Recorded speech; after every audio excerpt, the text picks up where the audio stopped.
បាទសួស្តីបងប្អូនទាំងអស់គ្នាថ្ងៃនេះថ្ងៃទិនេថ្ងៃទឹកចឹងទៅអញ្ចឹងអត់មានអីច្រើនទេមានតែចាប់កូនពៅងូតទឹកហើយអាកូនពៅនេះមិនស្រួលទេណាបងនាំតែចាប់វាមួយទឹកបានអូដល់ក៏ដល់ថ្នាក់អីចាប់ចូលបន្ទប់ទឹកហើយ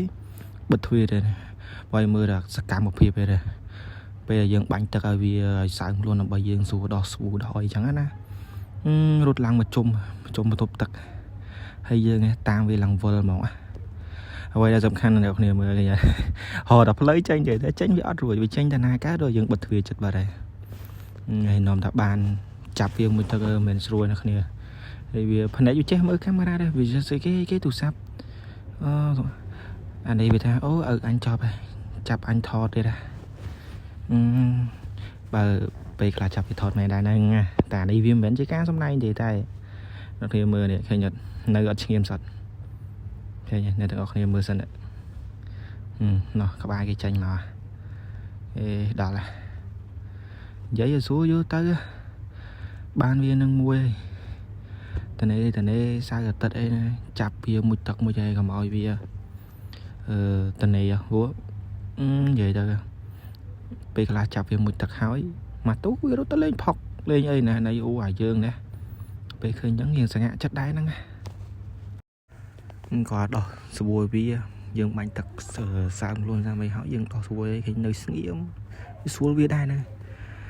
ហើយដល់ពេលមួយទឹកឲ្យវារត់តែដល់ពេលយើងដោះស្រួលដោះឲ្យវានៅស្ងៀម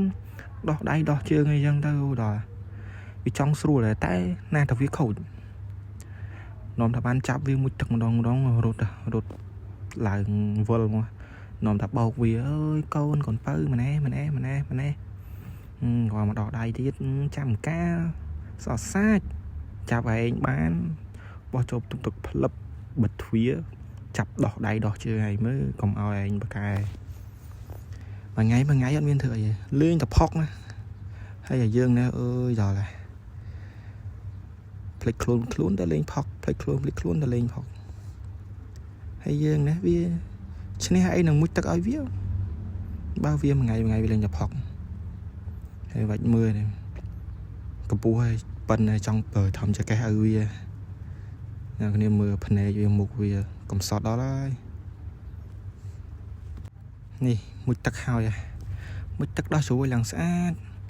បាញ់ទឹកបាញ់អីឲ្យវាយ៉ាងសើមខ្លួនបន្តិចឲ្យវា